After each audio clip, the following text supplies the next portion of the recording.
హరి ఓం శ్రీ గురుభ్యో నమః పరమగురుభ్యో నమః శ్రీమదానందతీర్థ భగవత్పాదాచార్య గురుభ్యో నమః నరసింహోఖిలజ్ఞానమతధ్వాంత దివాకరః జయత్యమిత సజ్ఞాన సుఖశక్తిపయోనిధిః కళ్యాణాద్భుతగాత్రార కామితార్థప్రదాయినే శ్రీమద్వెంకటనాథార్య శ్రీనివాసాయ తే నమః వ్యాసార్య భవనాశార్య శ్రీశార్య గుణరాశరే హృద్యార్య శుద్ధ విద్యార్య మధ్వార్య చ నమో నమః నౌమిన్యార్య సుధాదికర్జర మునీన్ శ్రీపాదరత్సన్మణీన్ వ్యాసార్యాన్ వివిధాగమబ్ధి విహరాన్ శ్రీవాదిరాజానపి వందే హంసవరాన్ రఘూత్తమ గురూన్ వైదగ్ధ్యవారాం నిధీన్ శ్రీ సత్యవ్రత రాఘవేంద్ర మునిపాన్ సద్బోధ సధ్యానపాన్ సత్యాభిజ్ఞకరాబ్జోత్థాన్ పంచాశద్వర్ష పూజకాన్ సత్య ప్రమోద తీర్థార్యాన్ నౌమిన్యార సుధారతాన్ శాస్త్రేషు పారదృశ్వానం శాస్త్రజ్ఞేషు చ వత్సలం దీనభక్తోద్ధారకరం సత్యాత్మానం గురుం భజే విద్యాపీఠ విధాతారం విద్యావారిధి చందిరం విద్యార్థి వత్సలం వందే మహామహిమ సద్గురుం నారాయణార్య పరిపూర్ణ గుణరణవాద విశ్వోదర స్థితిలయోన్నియతి ప్రదాయ జ్ఞానప్రదాయ విబుధాసుర సౌఖ్య దుఃఖ సత్కారణార వితతాయ నమో నమస్తే నారాయణం సురగురుం జగదేకనాథం భక్తప్రియం సకలలోక నమస్కృతం చ త్రైగుణ్యవర్జితమజం విభుమాద్యమీశం వందే భవఘ్నం అమరాసుర సిద్ధవంద్యం నారాయణం నమస్కృత్య నరం చైవ నరోత్తమం దేవీం సరస్వతీం వ్యాసం తతో జనముదీరయేత్ నమో ధర్మాయ మహతే నమః కృష్ణాయ వేధసే బ్రాహ్మణేభ్యో నమస్కృత్య ధర్మాన్ వక్ష్యామి శాశ్వతాన్ ఓం నమో భగవతే వాసుదేవాయ ఓం నమః పితామహాయ ఓం నమః ప్రజాపతిభ్యః ఓం నమః కృష్ణద్వైపాయనాయ ఓం నమః సర్వవిఘ్న వినాశకేభ్యః స్వస్త్యస్తు హరి ఓం హరి ఓం హరి ఓం. ధర్మరాజు ద్రౌపదీదేవి వారిరువురి సంవాదం సమాప్తమయ్యింది. ఎంతైనా నేను భార్యను, అధికంగా మాట్లాడకూడదు, చెప్పాల్సిన విషయాలను అన్నిటినీ చెప్పేశాను, ఇక ఏ విషయం బాకీ లేదు, ఇక పైన కూడా చెబితే తన మనసు అల్లోల కల్లోలమవుతుందేమో, తన మనసుకు బాధ కలిగించినట్లవుతుందేమో, కనుక తిరిగేంత వరకు లాగకూడదు అని ద్రౌపదీదేవి అనుకుంది. నా తరువాత భీమసేన దేవుల వారు ఉన్నారు చెప్పేందుకు, వారు కూడా చెబుతారు.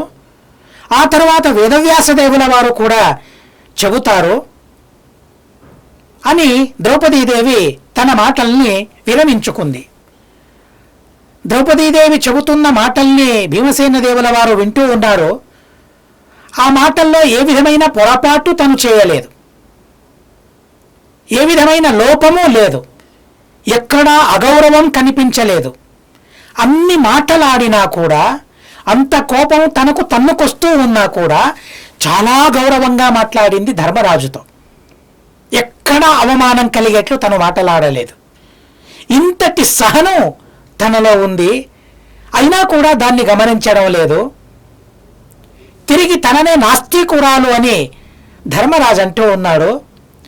భీమసేన దేవుల వారికి ఏ విధమైన బాధలు లేవు, అయినా కూడా వారికి అనిపించింది, ఇదేంటి ఇంత చెప్పినా వినడం లేదే, ప్రారంధం ఎంత విచిత్రంగా ఉంటుందో. విస్తుపోయారు భీమసేన దేవుల వారు. ఆ ధర్మరాజు కొంత చెబుతూ ఉన్నా కూడా వినడం లేదు కదా అని విస్తుపోయారు ఆ ప్రారంధాన్ని గమనించి. ఇక నేను కూడా చెప్పాలి అని భీమసేన దేవుల వారు చెప్పడానికి ఉపక్రమించారు. కొన్ని మాటల్ని మనం తెలుసుకున్నాం. ఏం జరుగుతూ ఉంది అసలు, మా ప్రవర్తన వల్ల ఎవరికి సంతోషం కలుగుతుంది, ఎవరికి ఖేదం కలుగుతుంది. మా మిత్రులకు, మంచి వాళ్లకు మా ప్రవర్తన వల్ల ఖేదం కలుగుతుంది, చెడ్డవాళ్లకు, దుర్యోధనాదులకు సంతోషం కలుగుతుంది. ఇలాంటి ప్రవర్తన మంచిదా? ఇలాంటి ప్రవర్తన ఉండాలా? చాలా సూక్ష్మమైన విషయాన్ని భీమసేన దేవుల వారు చెబుతూ ఉన్నారు. చాలా లోతుగా ఆలోచిస్తూ ఉన్నారు. ఆ భీమసేన దేవుల వారి పరిశీలన దృష్టిని గమనించినట్లయితే ఎంత అద్భుతమో అసలు. అవును కదా, ధర్మరాజుకు ఆ క్షణాన్ని అనిపించాలి. అవును కదా, మా వల్ల ఎవరికి బాధ కలుగుతోంది, మా వల్ల ఎవరికి కష్టం కలుగుతోంది, మంచివాళ్ళకే కదా. అంటే మంచివాళ్లను నొప్పించడం, చెడ్డవాళ్లను మెప్పించడం, ఇది ఒక ధర్మమా? నిజంగా తన అవగాహనకు రావాలి ఈ విషయం. అయినా కూడా తన మనస్సుకు ఇంకా సమాధానం కలగడం లేదు. భీమసేన దేవుల వారు ధర్మం గురించి ఒక చక్కని మాటను చెప్పారు. కర్షణార్థో హి యో ధర్మ విప్రాణామాత్మనస్తథా వ్యసనం నామ తద్రాజన్ నధర్మ సకువర్త్మతత. ఏ ధర్మం వల్ల మనిషి కృషించిపోతాడో, కేవలము కార్ష్యం క్షీణించిపోతాడో, మనిషి క్షీణతకు ధర్మం కారణమవుతుందా? అసలు ధర్మం చేసినందువలన మనిషి క్షీణించిపోయాడు, ఎక్కడైనా దాఖలాలున్నాయా అలాంటివి? కానీ నువ్వేంటి అన్నయ్య ఇలా చేస్తూ ఉన్నావు? నువ్వు ధర్మం అంటూ ఉన్నావు, సరే, దేన్ని నువ్వు ధర్మం అంటూ ఉన్నావో దానివల్ల ఎవరు క్షీణించిపోతూ ఉన్నారు? క్షీణింపజేసేది ధర్మమా? ధర్మం వల్ల క్షీణిస్తారా? ధర్మం వల్ల కృషించిపోతారా? అది నిజమైన ధర్మమా? ధర్మం చేసేవాళ్ళు చాలా మంచిగా ఉండాలి. అంటే నలుగురికి ఆ ధర్మం యొక్క మహిమ ఏంటో, ధర్మం యొక్క గొప్పతనం ఏంటో తెలుస్తుంది. కనుక ధార్మికుడైన వాడు యశస్వి అవ్వాలి, కీర్తిమంతుడవ్వాలి. అంటే నలుగురికి ఆ ధర్మం పైన విశ్వాసం, నమ్మకం కుదురుకుంటుంది. ధార్మికుడైన వాడే అపయశస్వి అయితే, అయశస్వి అయితే, అపకీర్తి భాజనుడైతే ఇక అందరికీ ఏమని సందేశం ఇచ్చినట్లు మనం? మీరు ధర్మం చేయండి, ఇలా మీకు బాధలు తప్పవు. నిజమే, మొట్టమొదట బాధలు తప్పవు. అయినా కూడా అలా ఉండకూడదు. మన ధర్మం ఏంటి? క్షత్రియుల ధర్మం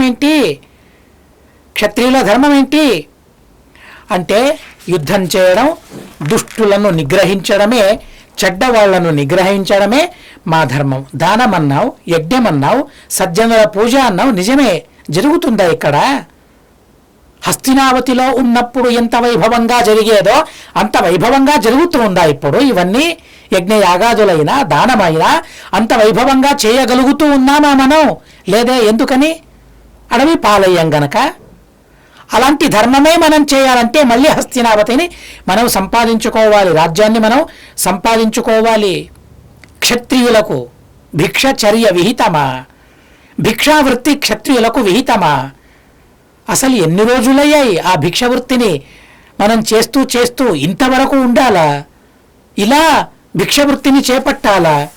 బ్రాహ్మణులకు భిక్షావృత్తి, క్షత్రియులకు కాదు.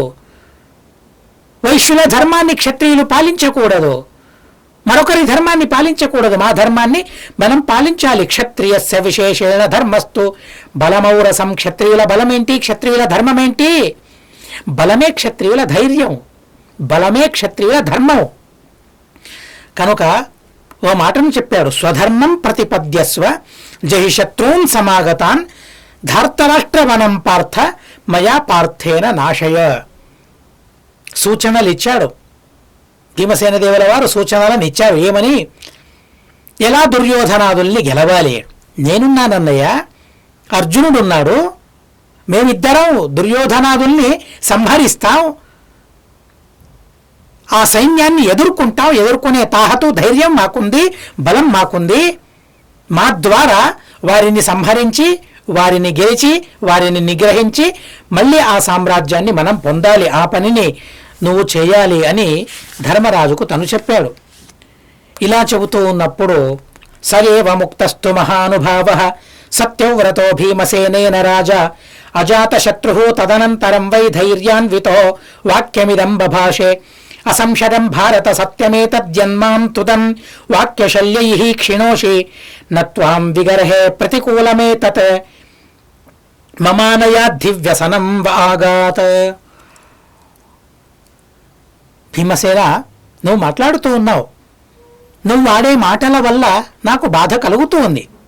అయినా కూడా నిజమే, నువ్వు వాడే మాటల్లో నిజముంది, అబద్ధం లేదు, అంగీకరించాడు. చూడండి, అంటే నువ్వు వాడే మాటలు అబద్ధం కావు, అవి నిజమే, అయినా కూడా నాకు బాధ కలుగుతుంది. ఎందుకని అంటే నేను దాన్ని అంగీకరించడం లేదు కాబట్టి నాకు బాధ, అంతే. అది నిజం కాదని కాదు, అది అబద్ధమని కాదు. కొన్ని సందర్భంలో ఇలా కూడా జరుగుతాయి. ఎదుటి వాళ్ళు ఆడే మాటలు న్యాయయుక్తమైనా కూడా ఆ మాటల్ని అంగీకరించడానికి నా మనసు ఒప్పడం లేదు కాబట్టి నా మనసుకు బాధ కలుగుతుంది, ఆ మాటల్ని వినడానికి బాధ కలుగుతుంది. నా మనసుకు బాధ కలిగినంత మాత్రాన ఆ మాటలు అబద్ధమని కావు, దాన్ని అంగీకరిస్తూ ఉన్నాడు. అసంశతం భారత సత్యమేతత యన్మాం తుదన్ వాక్యశల్యై క్షిణోషి. ఆ వాక్యమనే తూటాలతో, వాక్యమనే బాణాలతో నన్ను బాధ పెడుతూ ఉన్నావు, ఆ మాటలు నిజమే, అసంశతం, నేను తప్పు చేశానని కూడా ఒప్పుకుంటూ ఉన్నాడు ధర్మరాజు. నువ్వు చెప్పింది నిజమే, నా వల్ల మీకందరికీ బాధ కలుగుతోంది.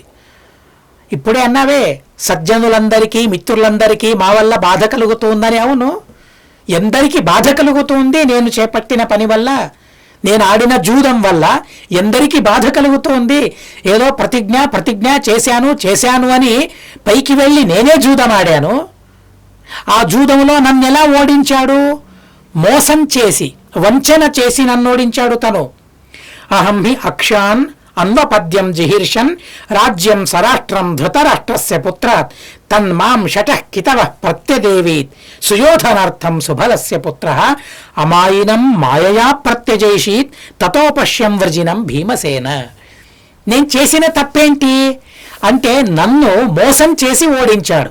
ఓడిపోయాను నిజమే, కానీ నేను మోసపోయాను. మోసపోవడం కూడా తప్పే. ఎందుకని మోసపోవాలి? వంచన చేయడం పెద్ద తప్పు, మోసపోవడం కూడా తప్పు. అలాంటి విజ్ఞత మనిషికి ఉండాలి, అలాంటి పక్వత మనిషికి ఉండాలి. ఎదుటి వాళ్ళు మోసం చేస్తారు, దాన్ని పసిగట్టాలి, పసిగట్టి ముందడుగు వేయాలి మనిషి. అందులోనూ రాజు అయ్యేవాడు. అలాంటి పక్వత తనకు ఉండి తీరాలి. కానీ నేనేం చేశాను? నా వల్ల మీకందరికీ బాధ కలుగుతుందనే విషయం నిజమే, అయినా కూడా నేను సత్యవాదిని. అంటే మీరు అసత్యవాదులని నేను చెప్పడం లేదు. ధర్మరాజు అన్నాడు, వనే సమా 12 రాజపుత్ర యథాకామం విదితమజాతశత్రో అథాపరం చావిదితశ్చరేతాః సర్వైః సహ భ్రాతృవిశ్చద్మరూపః. 12 సంవత్సరాలు, 13 సంవత్సరాల వరకు ఓపిక పట్టమని ధర్మరాజు చెప్పాడు. 13 సంవత్సరాల వరకు ఓపిక పట్టడానికి భీమసేన దేవుల వారు సిద్ధమే. ఎందుకంటే అది ప్రారంధం. అన్ని సంవత్సరాల వరకు వనవాసాన్ని అనుభవించి తీరాలనే తథ్యాన్ని భీమసేన దేవుల వారు కూడా జీర్ణించుకున్నారు. అయినా కూడా 13 సంవత్సరాల తరువాత ఇదే అభ్యాసమై ఇక యుద్ధం వద్దని తను చెబితే, కనుక మధ్యలో తనను హెచ్చరిస్తూ ఉండాలి అనే ఉద్దేశంతో భీమసేన దేవుల వారు ఈ మాటల్ని చెబుతూ ఉన్నారు. 13 సంవత్సరాలైన తరువాత యుద్ధం చేయడానికి నేను సిద్ధమే. కాలం ప్రతీక్షస్వ సుఖోదయాయ పాకం ఫలానామివ బీజవాపః. కనుక ఆ కాలం కోసం ఎదురు చూడమన్నాడు. మమ ప్రతిజ్ఞాంచ నిబోధ సత్యాం వ్రణే సత్యమమృతా జీవితాచ్చ రాజ్యంచ పుత్రాశ్చ యశోధనంచ సర్వం న సత్యస్య కలాముపైతి. నేనోసారి మాటనిచ్చాను, నేను మాటనిచ్చిన తరువాత ఇక వెనుకంజ నేను వేయను. సత్యం ఎంత గొప్పదో, ధర్మరాజు దృష్టిలో సత్యం ఎంత గొప్పదో, ఎంత పై స్థాయి తనకుందో ఆ సత్యానికి, ఆ విషయాన్ని చెబుతూ ఉన్నాడు. నేను ప్రతిజ్ఞ చేశాను, అది నిజం.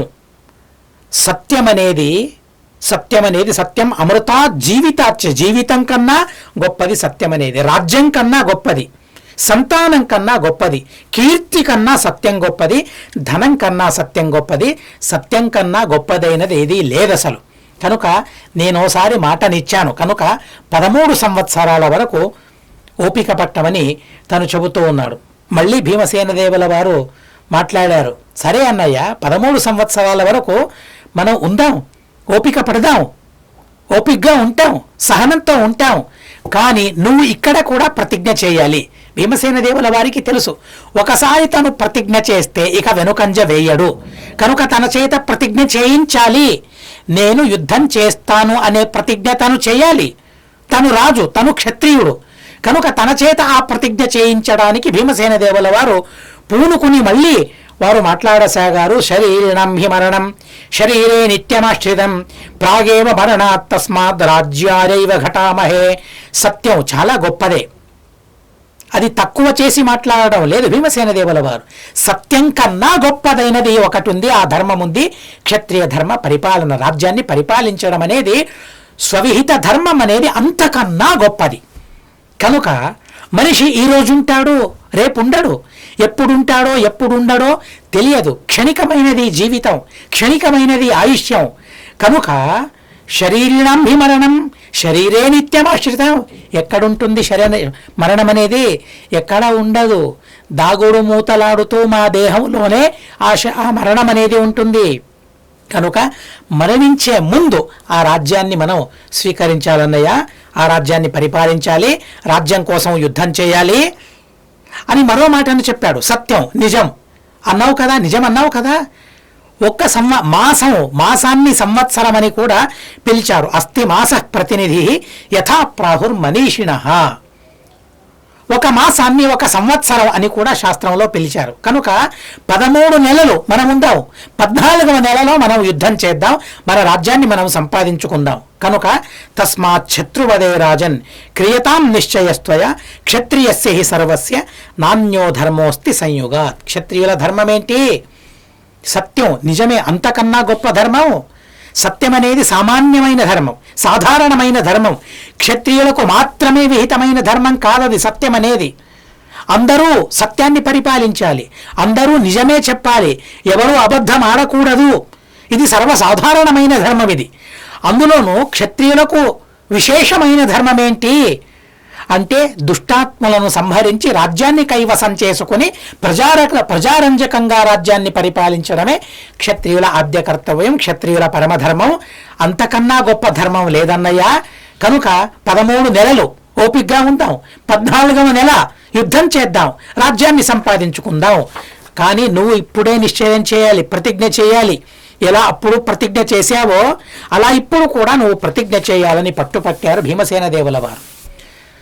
తర్వాత మరింత బాధ కలిగింది. ఏంటి ఇంత చెప్పినా కూడా భీమసేన దేవుల వారు వినడం లేదే. నిశ్వస్య పురుష వ్యాఘ్ర సంప్రదధ్యౌ పరంతప సముహూర్తమివ ధ్యాత్వా వినిశ్చిత్య ఇతి కృత్యతాం భీమసేన విదం వాక్యం అపదాంతరం అబ్రవీత్. మళ్ళీ ఆలోచించాడు ధర్మరాజు, ఏం చేయాలి? 13 నెలలు అంటూ ఉన్నాడే. నెల అనే పదానికి, మాసం అనే పదానికి సంవత్సరం అని కూడా అర్థం ఉంది, సంవత్సరం అనే పదానికి మాసం అని కూడా అర్థం ఉంది. కనుక 13 సంవత్సరాలు అంటే ఏంటి? 13 నెలలు అని కూడా అర్థం వస్తుంది. తాత్పర్య నిర్ణయంలో ఆ విషయాన్ని మీరు చాలా విస్తారంగా విన్నారు. కనుక ఇప్పుడే వెళదామంటూ ఉన్నాడే, ఏం చెప్పాలి తనకిప్పుడు అని అన్న తర్వాత మళ్ళీ తనన్నాడు, తమ్ముడు భీమసేన, అసలు యుద్ధం చేయడం అంత సులభం అనుకున్నావా నువ్వు అన్నాడు. భీమసేన దేవుల వారి బలమేంటో తనకు తెలుసు, ఎందరిని సంహరించారో తెలుసు. ఏ ఆయుధం లేకుండా బాహుబలంతో ఎందరిని సంహరించాడు. ప్రస్తుతమే ఇప్పుడిప్పుడే బకాసురుణ్ణి సంహరించాడు తను. అంత తెలిసినా కూడా ధర్మరాజులో మరింత సందేహం. ఏంటా సందేహం? ఎందుకు ఆ భయం? ఆ భయం ఏంటో తను చెబుతూ ఉన్నాడు. భూరిశ్రవ, శల, జలసంధ, భీష్మ, ద్రోణ, కరణ, అశ్వత్థామ, అలాగే దుర్యోధన, దుశ్శాసన మొదలైన వారు, కరణ, వీరందరూ కూడా దుర్యోధనుని పక్షంలో ఉన్నారు. భీమసేన వారిని అందరినీ గెలవడం సాధ్యమా? వారందరూ ప్రాణమిచ్చైనా దుర్యోధనుని సంరక్షించాలని, దుర్యోధనుని సామ్రాజ్యాన్ని సంరక్షించాలని వారందరూ పూనుకుని ఉన్నారు. అలాంటి వారిని గెలవడం సాధ్యమవుతుందా? అందులోనూ కూడా దుర్యోధనుడు వారినందరినీ సన్మానించుకున్నాడు. అలా సన్మానించుకున్న తర్వాత ప్రాణాన్నైనా పణం పెట్టి వారికి జరాన్ని అందించే ఉద్దేశంలో వారందరూ కూడా ఉన్నారు. సర్వే దివ్యాస్త్ర విద్వాంసః సర్వే ధర్మపరాయణాః. అందరికీ ఆ విలువిద్య చాలా అద్భుతంగా విలువిద్య వచ్చు. అంతేకాకుండా భీష్మాదులందరూ కూడా ధర్మపరాయణులు. వారందరూ కూడా వారిని గెలవడం సామాన్యమా? నువ్వు అర్జున వీరిరువురు గెలవగలవా వారిని అని తనలోని సందేహం, తనలోని భయం. ఆ భయంతో నాకు నిద్ర కూడా రావడం లేదు తమ్ముడు. నా నిద్రామధిగచ్చామి చింతయానో వృకోదర అతి సర్వాన్ ధనుర్గ్రహాన్ సూతపుత్రస్య లాఘవం. కర్ణుడున్నాడు, ఎలా గెలవగలడు అర్జునుడు? తనకేమొచ్చు గెలవడానికి అంటూ ఉన్నాడు. అదేంటి, ఎంతటి అత్యద్భుతమైన పరాక్రమం అర్జునునిలో ఉంది, భీమసేన దేవుల వారిలో ఉంది. అయినా కూడా ఎలా గెలవగలననే భయంతో నాకు రాత్రి కూడా నిద్ర పట్టడం లేదు. కనుక ఆ సామర్థ్యాన్ని మనం సంపాదించుకోవాలి. సామర్థ్యాన్ని సంపాదించుకుని యుద్ధానికి వెళ్ళాలి. అంటే మనం ఆ యుద్ధంలో గెలవగలం అని చెప్పినప్పుడు చూడండి, ఏతద్వచనమాజ్ఞాయ భీమసేన అత్యమర్షణ బభూవ శాంతి సంయుక్త గురోర్వచన వారిత. చాలా అత్యద్భుతమైన విషయం ఇక్కడ ఉంది. ఇలా చెబుతూ ఉంటే కోపం తన్నుకొచ్చింది భీమసేన దేవుల వారికి. అదేంటి, మా వల్ల యుద్ధం చేయడం అసాధ్యమని తాను అంటూ ఉన్నాడే అనుకున్నాడు. తను నా వల్ల సాధ్యం. మరో విధంగా ఆలోచించాడు. అర్జునుడు మరిన్ని అస్త్రశస్త్రాలను తను సంపాదించుకోవాలి. భీష్మాచార్యుల వారి సంహారం జరగాలి, కర్ణుని సంహారం జరగాలి. వారందరి సంహారం జరగాలంటే అర్జునుడు మరింత ఆయుధాలను తను సంపాదించుకోవాలి, శస్త్రాస్త్రాలను తను సంపాదించుకోవాలి. అవును, అది నిజమే అని అనుకున్నాడు. శాంతి సంయుక్త గురోర్వచన వారిత. ధర్మరాజు నివారించాడు కాబట్టి ప్రశాంతుడయ్యాడు భీమసేన దేవుడు. మహాభారతం చెబుతోంది. కానీ ఈ మహాభారతం యొక్క విషయాన్ని ఆధారం చేసుకుని భారవి అనే కవి కిరాతార్జునీయం అనే కావ్యాన్ని రాశాడు. పంచమహాకావ్యాల్లో ఒకటిగా మనం దాన్ని పరిగణించాము. కానీ ఆ కిరాతార్జునీయంలో ఎంత విపరీతంగా మహాభారతాన్ని తిరగవ్రాశారో, విపరీతంగా వ్రాశాడో. అలాంటి వారిని కవి అని, మహాకవి అని ఎలా అనాలో అర్థం కాదు అసలు. పదబంధాలు మంచిగా ఉండొచ్చు, భావనలు మంచిగా ఉండొచ్చు, అర్థ గౌరవం ఉండొచ్చు. కానీ ఉన్న విషయాన్ని మరో విధంగా చెప్పడంలో కవిత్వమా అది? అలా చెప్పడం కవిత్వమా? ఏమని చెప్పారు అక్కడ? ఇతి దర్శిత విక్రయం సుతం మరుత కోపపరీత మానసం ఉపసంత్వయితుం మహీపతి ద్విరదం దుష్టమివోపచక్రమే. ఈ విషయాన్ని బహుశా నేను చెప్పి ఉండొచ్చు తాత్పర్య ప్రసంగంలో, ఇక్కడ కూడా చెప్పి ఉండొచ్చు. అంటే భీమసేన దేవుల వారిని ఎదుర్కోవడం, తనను శాంతపరచడం ధర్మరాజు వల్ల కాలేదు అంటాడు భారవి. ఎలా తను ప్రయత్నం చేశాడంటే ద్విరదం దుష్టమివోపచక్రమే. మదోన్మత్తమైన ఏనుగును నిగ్రహించడానికి ఎంతటి ప్రయత్నం చేయాలో అంతగా ప్రయత్నించాడట ధర్మరాజు. దానికి తోడు మల్లినాథు తనేమంటాడంటే ద్విరదం దుష్టమిత్యనేన బలమేవ న బుద్ధిరస్తీతి గమ్యతే అని వ్రాస్తాడు. మూర్ఖుడు తను. అంతకన్నా ఇంకేం చెప్పాలి? మహాభారతం ఎంత అద్భుతమైన భీమసేన దేవుల వారి జ్ఞానాన్ని చెప్పిందో ఇక్కడ చూడండి. బభూవ శాంతి సంయుక్త గురోర్వచన వారిత. గురు తననేమనుకున్నాడు? అన్నయ్య మాత్రం అనుకోలేదు.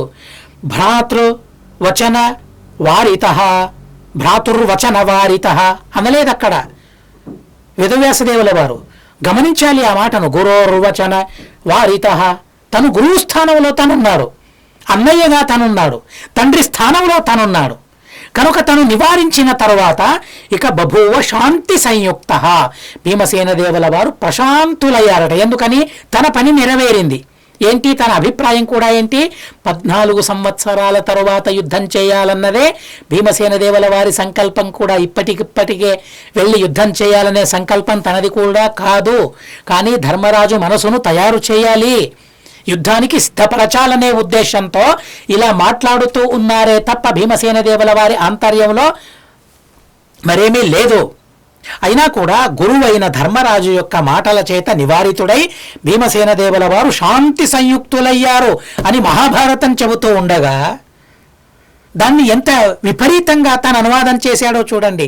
ఇది దర్శిత విక్రయం. ఇలా విక్రయించాడట భీమసేన దేవుల వారు. మరుత కోపపరీత మానసం, కోపముంది. ద్విరదం దుష్టమోపచక్రమే అని భీమసేన దేవుల వారిపైన అసూయాన్ని ఎలా చూపించారో చూడండి అక్కడ. ఇలాంటి వారిని కవులు అనాలా? వారికి మహాభారతం కావాలి, మహాభారతం కావాలి. ఎందుకోసం? కవిత్వం కోసం, కీర్తి కోసం, కవి మహాకవి అని ప్రజల చేత చెప్పించుకోవడం కోసం మహాభారతం కావాలి. కానీ మహాభారతాన్ని చక్కగా స్పష్టంగా అర్థం చేసుకోవడం, అసలు మహాభారతంలో లేని విషయాన్ని, విపరీతమైన విషయాన్ని ఎందుకని చెప్పడం కావ్యాల్లో? ఇలాంటి మాటలు ఎన్నో ఉన్నాయి. అక్కడ మంచి మాటలు ఉన్నాయి, మహాభారతంలోని మాటలే అవి. మహాభారతాన్ని ఆశ్రయించిన తరువాత మహాభారతానికి విరుద్ధంగా చెప్పకూడదు. మరేదో నవలను వ్రాసుకోమనండి సంస్కృతంలో, కిరాతార్జునీయం ఎందుకు కావాలి? మహాభారతం చెప్పినట్లు వ్రాస్తే వారు మహాకవులు. మహాభారతంలో లేనిపోని విషయాలను సృష్టించి వ్రాస్తే ఎలా మహాకవులు అవుతారు వారందరూ కూడా? మహాభారతంలో ఈ మాటను మనం గమనించాలి. ఇలాంటి ఎన్నో మాటల్ని మీరు విన్నారు. భీమసేన దేవుల వారి పరిజ్ఞానం, వారి వివేకిత్వం, వారి మంచితనం, వారి అత్యద్భుతమైన అసదృశమైన పరాక్రమం, వారి వివేకం ఎంత అద్భుతమైనవో మీరు చాలాసార్లు విన్నారు. ఇలాంటి వివేకం కలిగిన ఒక మహా వ్యక్తిత్వం, మహావ్యక్తి, మహాపాత్ర, ఆ పాత్రను మలినపరచడం ఏంటి అసలు? ఎందుకలా బోధించడం? ఎందుకని కోపం, అసూయ ఎందుకని భీమసేన దేవుల వారి పైన? అసలు ఈ హస్తినావతి సామ్రాజ్యం తనకు దక్కిందే భీమసేన దేవుల వారి చేత. అర్జునుడు శస్త్రాస్త్రాలను సంపాదించుకోవడానికి వెళ్ళారు. భీముడు ఎక్కడైనా వెళ్ళాడా బలాన్ని సంపాదించుకోవడానికి? ఉన్న బలమే చాలు తనకు. ఉన్న బలంలోని పరమాణువంత బలాన్ని ఉపయోగించినా చాలుతారు భీమసేన దేవుల వారు. అలాంటి మహానుభావులు, మహా విజ్ఞాని వరేణ్యులు భీమసేన దేవుల వారు. అలా తన గురించి అంటాడంటే, దురదం దుష్టం అంటాడంటే, ఆ భీమసేన దేవుల వారి పైన ఎంత అక్కసు తనకు ఉండాలో, అక్కసునంతా ఎలా కక్కేశాడో బయటికి అనిపిస్తుంది. అలాంటి కావ్యాలని ఎందుకని చదువుకోవాలి? మహాభారతం ఉండగా అవన్నీ దండగా. మహాభారతం చాలా అద్భుతంగా చెబుతుంది. బభూవ శాంతి సంయుక్త గురోర్వచన వారిత ఆజగామ మహాయోగి వ్యాస సత్యవతీ సుత. ద్రౌపది చెప్పింది, భీమసేన దేవుల వారు చెప్పారు. ఆ సందర్భంలో వారిరువురి మధ్య వివాదం జరుగుతూ ఉన్న సందర్భంలో వేదవ్యాసదేవుల వారు వచ్చారు. చూడండి, ఇక్కడ మనం గమనించాలి, ధర్మరాజు గొప్ప లేక భీమసేన దేవుల వారు గొప్ప? ధర్మరాజు మాటలు గొప్పవా? ధర్మరాజు యొక్క సిద్ధాంతం గొప్పదా? ద్రౌపది భీమసేన దేవుల వారి సిద్ధాంతం గొప్పదా? వేదవ్యాసదేవుల వారు ఏమని తీర్మానం ఇచ్చారో, ఏ నిర్ణయం ఇచ్చారో? వారి న్యాయాధీశుని స్థానంలో ఉన్నారు కదా. ఎవరికి వక్కాసు పలికారు? ఎవరికి వత్తాసు పలికారు? ఎవరి పక్షంలో ఎవరి పక్షంలో వేదవ్యాసదేవుల వారు ఉన్నారు?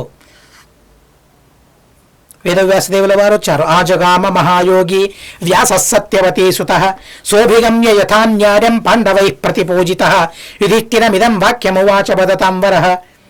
వచ్చిన తర్వాత వేదవ్యాసదేవుల వారిని పూజించుకున్నారు. వేదవ్యాసదేవుల వారు చెబుతూ ఉన్నారు, యుధిష్ఠిర మహాబాహో వేద్మితే హృదయస్థితం మనీషరా తతః క్షిప్రం ఆగతోస్మి నరర్షభ.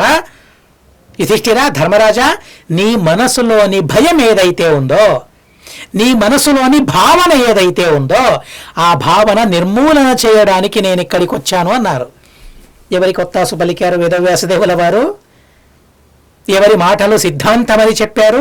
ఎవరిది నిజమైన సిద్ధాంతమని చెప్పారు? ఈ ఒక్క మాటతో చెప్పేశారు. నీలోని భయం, నీలోని భావన అది సిద్ధాంతం కాదు, అడవిలో ఉండడం అది నీ ధర్మం కాదు అని ఒక్క శ్లోకంలోనే తేల్చి చెప్పారు. అయినా కూడా ఎత్తే భయమమిత్రఘన హృది సంపరివర్తతే తత్తేహం నాశయిష్యామి విధిష్టేన హేతున. ఏమని సంబోధించారు? అమిత్రఘన, శత్రువుల్ని సంహరించేవాడివి నువ్వు, అలాంటి అధికారం నీకుంది అని అమిత్రఘన అని చెప్పారు. చెబుతూ శత్రువుల్ని సంహరించడమే నీ ధర్మం అని భీమసేన దేవుల వారి సిద్ధాంతాన్ని, ద్రౌపదీదేవి చెప్పిన సిద్ధాంతాన్ని ఎత్తిపట్టారు వేదవ్యాసదేవుల వారు. ఇక వేదవ్యాసదేవుల వారు వచ్చి చెబుతూ ఉండగా ఎదురు పలకడం సాధ్యమా? ఇప్పుడు చెప్పండి. ఇప్పుడు తను చెప్పని వేదవ్యాసదేవుల వారికి ఏంటి, వేదవ్యాస నాస్తికుల్లా మాట్లాడుతూ ఉన్నావు అని అన్నాడా? లేదే. ద్రౌపదీదేవి కనగలిగాడు. ఎందుకని? భార్య అని. భీమసేన దేవుల వారి కూడా అనలేకపోయాడు. ఎందుకని? భీమసేన దేవుల వారి పక్వత ప్రామాణికత్వం ఏంటో తెలుసు కాబట్టి అలా అనలేకపోయాడు. వేదవ్యాసదేవుల వారు స్వయం విష్ణువు, సర్వోత్తముడు, తను పితామహుడు స్వయానాథ వారికి. అలాంటి వేదవ్యాసదేవుల వారు చెబుతూ ఉండగా ఏమీ మాట్లాడారు. తచ్ఛత్వాధృతిమస్థాయ కర్మణ ప్రతిపాద్యతు రాజేంద్ర తతః క్షిప్రం జ్వరం జహి. నేను చెప్పిన తర్వాత ధైర్యాన్ని అభివృద్ధి చేసుకో ధర్మరాజా, ఆ పని చెయ్యి, నువ్వు చేయాల్సిన పని చెయ్యి. నీలోని జ్వరం ఏదైతే ఉందో ఆ దోషం ఏదైతే ఉందో ఆ దోషాన్ని నువ్వు విడిచిపెట్టాలి, అధైర్యాన్ని విడిచిపెట్టాలి. అధైర్యమే జ్వరము అని చెబుతూ ఉన్నారు. ఎంత గొప్పగా చెబుతూ ఉన్నారో చూడండి. అధైర్యం కన్నా పెద్ద రోగం మనిషిలో లేదు. అలాంటి అధైర్యాన్ని విడనాడి యుద్ధానికి సిద్ధం కమ్మని వేదవ్యాసదేవుల వారు చెప్పారు. తర్వాత ఏకాంతానికి తీసుకుని వెళ్ళి వేదవ్యాసదేవుల వారు ప్రతిస్మృతి అనే ఒక విద్యను ధర్మరాజుకు ఉపదేశించారు. ఈ ప్రతిస్మృతి అనే విద్య ఏదైతే ఉందో ఈ విద్యను నువ్వు అర్జునునికి ఉపదేశించాలి. ఎందుకని? నేరుగా వారే ఉపదేశించవచ్చు కదా. తాత్పర్య నిర్ణయంలో ఆ విషయం వివరంగా చెప్పబడింది. మళ్ళీ అది వినాలి, మనం మళ్ళీ నెమరు వేసుకోవాలి ఆ విషయాన్ని. అంటే నేరుగా వేదవ్యాసదేవుల వారు చెబితే ఆ ఉపదేశానికి అతి మహత్వమైన ఫలితం ఉంటుంది. కానీ అంతటి ఫలితం ప్రస్తుతం అక్కర్లేదు. ప్రస్తుతం శత్రువుల్ని గెలవాలి, శత్రు విజయం అనే ఫలితాన్ని వారు పొందాలి. అందుకోసం ధర్మరాజు ఉపదేశిస్తే చాలు. వేదవ్యాసదేవుల వారు ఉపదేశించకూడదు నేరుగా. కనుక ఆ విద్యను ధర్మరాజుకు ఉపదేశించి ఆ ధర్మరాజు ద్వారా అర్జునునికి ఉపదేశింపజేసి ఆ అర్జునునికి ఆ శస్త్రాస్త్రాల సంపాదన తనకు జరగాలనే ఉద్దేశంతో ప్రతిస్మృతి అనే విద్యను తనకు ఉపదేశించాడు. యామావాప్య మహాబాహురర్జున సాధరిష్యతి అస్త్రహేతోర్మహేంద్రంచ రుద్రం చైవాభిగచ్చతు. సరే, ఇప్పుడు నేరుగా ధర్మరాజుకు ఉపదేశించారే అంటే ధర్మరాజుకు ఉపదేశించారు. ఎందుకని? అర్జునునికి ఉపదేశించడానికి మాత్రమే ఉపదేశించారు, అంతే తప్ప ఆ విద్యను సాధించే సామర్థ్యం కానీ యోగం కానీ ధర్మరాజుకు లేదు. ఎంత విచిత్రమైన విద్యలున్నాయో చూడండి. ధర్మరాజు ఉపదేశాన్ని పొందడం వరకు మాత్రమే అర్హుడు. ఆ ప్రతిస్మృతి అనే విద్యను ఉపదేశం పొందడం వరకు మాత్రమే అర్హుడు. ఉపదేశం పొంది ఉపదేశించేంత వరకు మాత్రమే తనకు అర్హత, అంతే తప్ప ఆ ప్రతిస్మృతి విద్య వల్ల ఏ లాభం కలుగుతుందో అలాంటి లాభాన్ని సంపాదించుకునే అర్హత ధర్మరాజుకు లేదు. ఎవరో ప్రశ్నించారు, ఫలానా శ్లోకాలను మనం చదువుకోవచ్చా అని. లేదు అని నేను చెప్పాను. ఇక్కడ చూడండి, విధి నిషేధాలు ఎంత విచిత్రంగా ఉంటాయో. ధర్మరాజుకు ప్రతిస్మృతి అనే విద్యను ఉపదేశించాడు. ఆ విద్యను సాధించే సామర్థ్యం తనకుందా? ధర్మరాజుకు లేదు. ఆ విద్యను సాధించే అర్హత, యోగ్యత, ఆ అధికారం తనకుందా? లేదు. నేరుగా వేదవ్యాసదేవుల వారే ఉపదేశించారు కదా. ఉపదేశించారు. ఎందుకని ఉపదేశించారు? ఆ విద్య వల్ల కలిగే సిద్ధిని పొందేందుకు కాదు. నీకు చెప్పిన ఈ విద్యను నువ్వు అర్జునునికి ఉపదేశించాలి. అంతవరకు మాత్రమే నీకు ఆ విద్య యొక్క ఉపయోగం. ఆ తరువాత ఆ విద్య నీకు ఉపయోగం లేదు. ఆ విద్య వల్ల సిద్ధి ఎవరికి? అర్జునునికి. చూడండి ఎలా విధి నిషేధాలు ఉంటాయో చూడండి. సిద్ధిని పొందడానికి ఈ విద్య నీకు కాదు, ఉపదేశించేందుకు మాత్రమే నీకు విద్య. దేవతల్లో కూడా ఇలాంటి విధి నిషేధాలుంటాయి. కనుక ఆ విధి నిషేధాలేంటో వాటిని చక్కగా మనం తెలుసుకుని ఆ విధి నిషేధాలకు బద్ధులై మనం ధర్మాన్ని సంపాదించుకోవాలి. లేదంటే మనం ధర్మం చేసే నెపంతో అధర్మాన్ని చేసిన వాళ్ళు అవుతాము. మాకు విహితమైన ధర్మం కాదు అంటే ఏంటి? అది నాకు అధర్మమే. ప్రస్తుతం దాన్నే కదా బోధిస్తూ ఉన్నారు ధర్మరాజుకు. ఇలా అడవిలో ఉండడం క్షత్రియుల ధర్మమా? కాదు, మాకు అధర్మమే ఇది. అలాగే ఆ ధర్మరాజుకు ఉపదేశించిన తరువాత వేదవ్యాసదేవుల వారు చెప్పారు, రుద్రదేవుల వారి దగ్గరికి వెళ్ళి పాశుపతాస్త్రాన్ని సంపాదించుకోవాలి. వరుణ, కుబేర, యమ వీరినందరినీ చూసే సామర్థ్యం తనకు వస్తుంది. వారి దగ్గర నుండి తను విద్యల్ని సంపాదించుకుంటాడు. ఇక మీరిక్కడ ఉన్నారు, ఎక్కడ ద్వైతవనంలో ఇంతవరకు ఉన్నారు. ఒకే వనంలో చాలా రోజుల వరకు ఉండకూడదు. అక్కడున్న తపస్వి వరేణ్యులకు మీ వల్ల